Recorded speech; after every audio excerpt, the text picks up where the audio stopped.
Au nom du Père, du Fils, du Saint-Esprit. Amen. Seigneur Jésus, tu connais mon inconstance et mon infidélité. Tu sais combien je suis faible. Alors je demande en ton nom que notre Père céleste envoie son Esprit pour que quotidiennement je puisse entreprendre la lecture du catéchisme de l'Église catholique et que mon cœur s'ouvre à la tradition enseignée par ton Église, ma mère. Que je puisse ajuster toutes mes actions et mes œuvres à son enseignement. Mon Jésus, avec confiance j'abandonne la constance et la fidélité de toute la démarche entre tes mains. Que Saint Michel Archange et mon ange gardien protègent et défendent chaque moment quotidien consacré à cette lecture.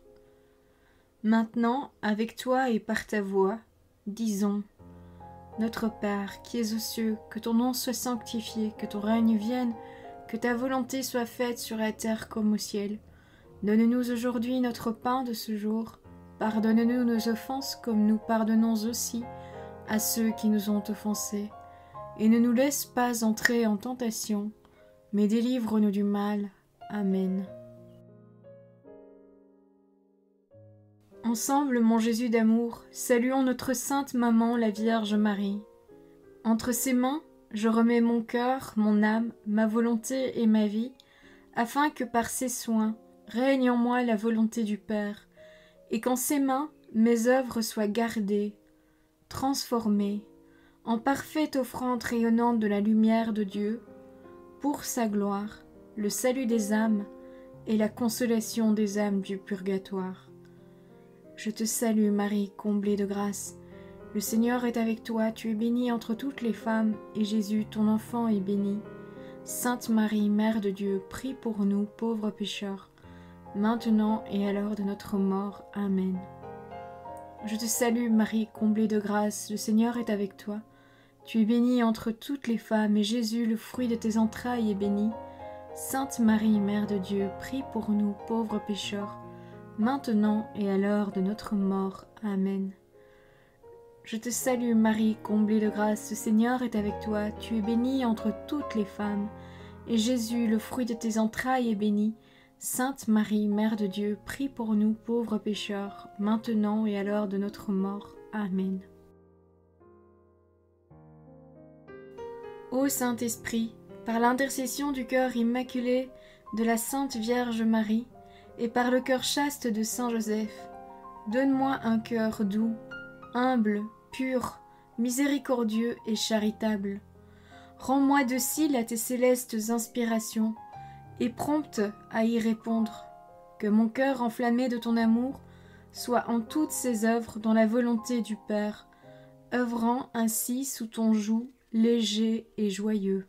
Père céleste, je fais ces demandes par les mérites, les œuvres et les souffrances de Jésus-Christ, ton Fils bien-aimé.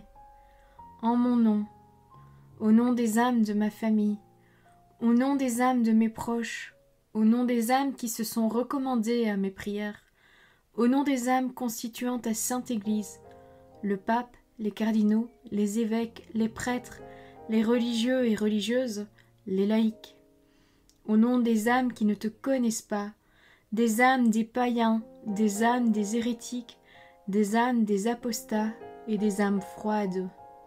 En tout temps, dans les siècles des siècles. Amen. Comment les morts ressuscitent-ils? Numéro 997. Qu'est-ce que ressusciter?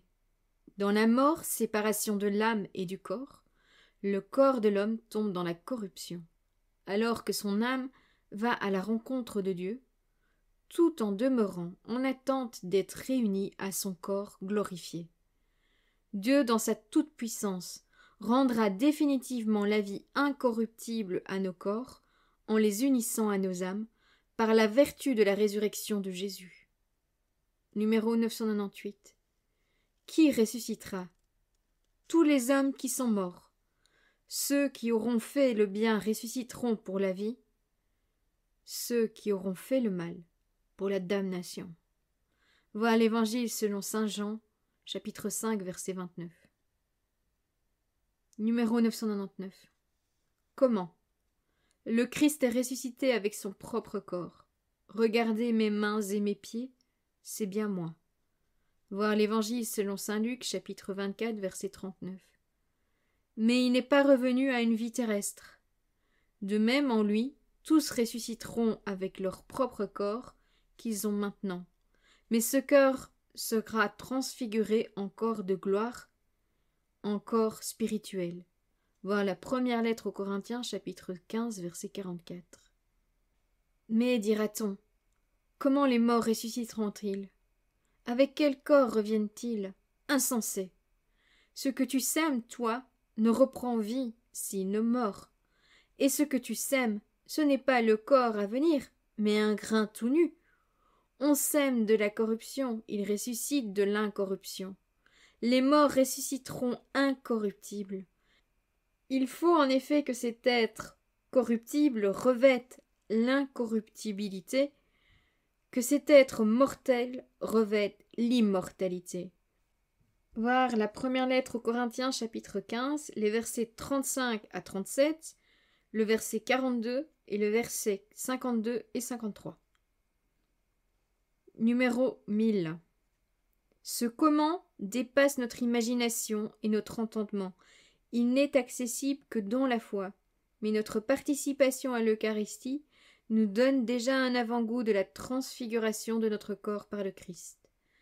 De même que le pain qui vient de la terre après avoir reçu l'invocation de Dieu n'est plus du pain ordinaire, mais Eucharistie, constituée de deux choses, l'une terrestre et l'autre céleste. De même nos corps qui participent à l'Eucharistie ne sont plus corruptibles, puisqu'ils sont l'espérance de la résurrection. Numéro 1001.